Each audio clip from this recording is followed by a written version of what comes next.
अहमदाबाद में हुए बेहद भयावह विमान हादसे की जांच में जुटे अफसरों की नज़र 5 साल पहले हुई एक दुर्घटना पर भी है। इस दुर्घटना में एयरबेस A321 के उड़ान भरने के बाद दोनों इंजन खराब हो गए थे और इस कारण इस विमान को वापस लौटना पड़ा था। ये विमान टेक ऑफ करने के 11 मिनट के भीतर ही गैटविक वापस लौट आया था। 2020 में इस दुर्घटना की जांच UK air accident investigation branch ने की थी। AIIB अहमदाबाद विमान हादसे की भी जांच कर रही है। 2020 के विमान हादसे में इंजन के फेल होने के पीछे की वजह फ्यूल सिस्टम में गड़बड़ी होना था, जबकि अहमदाबाद विमान हादसे को लेकर की जा रही जांच में सामने आया है कि प्लेन में पावर फेल्योर था या बिजली की कोई गड़बड़ी हुई थी। अहमदाबाद में विमान हादसा मेघानी नगर इलाके में हुआ। विमान टेक ऑफ करने के तुरंत बाद हादसे का शिकार हो गया था। चूँकि कई शव बुरे तरीके से जल गए थे और उनकी पहचान नहीं हो पा रही थी, इसलिए हादसे के बाद पीड़ितों का DNA टेस्ट भी कराया गया। विमान में सवार 242 यात्रियों में से सिर्फ एक शख्स ही जिंदा बच पाया।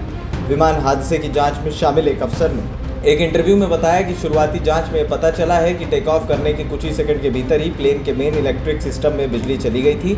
मौके से मिले तमाम साक्ष्य, विमान का मलबा और टेक ऑफ की दुर्घटना के वीडियो से इस बात का साफ पता चलता है कि बिजली में कुछ गड़बड़ी हुई थी और ऐसा किस वजह से हुआ, इसका पता ब्लैक बॉक्स का डेटा हासिल होने के बाद चलेगा। अफसर ने बताया कि ब्लैक बॉक्स और DVR बरामद कर लिया गया है, लेकिन इन डिवाइस को काफी नुकसान पहुंचा है और इसमें से डेटा निकालना बहुत मुश्किल होगा। ब्लैक बॉक्स को अमेरिका भेजने के बारे में भी बातचीत चल रही है। उन्होंने बताया कि ड्रीमलाइनर के मलबे से कॉकपिट में किसी गड़बड़ी का कोई संकेत नहीं मिला और पायलट ने विमान को वापस मोड़ने और इसका मैनुअल कंट्रोल हासिल करने की कोशिश की होगी।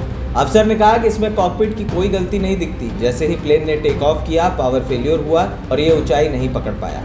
बोइंग 787 ड्रीमलाइनर में मैनुअल रिवर्सन कंट्रोल सिस्टम है, जो पायलट को इस बात की इजाज़त देता है कि वो हाइड्रोलिक फेल्योर की स्थिति में सिस्टम पर नियंत्रण हासिल कर ले।